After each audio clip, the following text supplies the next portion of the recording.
జీవన గమనాలు గమ్యాలు మోస్తూ జీవన ప్రమాణాలు పాటిస్తూ కుటుంబంలో ఉన్న మీ యజమానిగా నువ్వు కూడా అలిసిపోయి ఉన్నావు. నువ్వు అలిసిపోయి ఉన్నప్పుడు నీ దగ్గరికి ఏదైనా ప్రార్థన ప్రేరేపణ పూర్వకంగా నీ దగ్గరికి వచ్చినప్పుడు నువ్వు అది తీసుకునేవాడిగా ఉండాలి. ఎలాగా? You have to grab it. చూసుకోవాలి సమస్య, నువ్వు ఖచ్చితంగా దాన్ని పట్టుకోవాలి.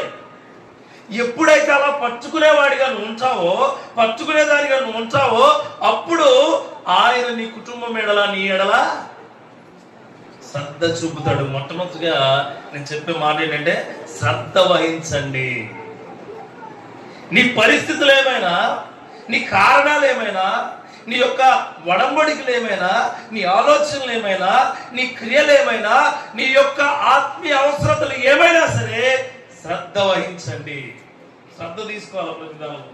శ్రద్ధ ఆయన అంటాడు,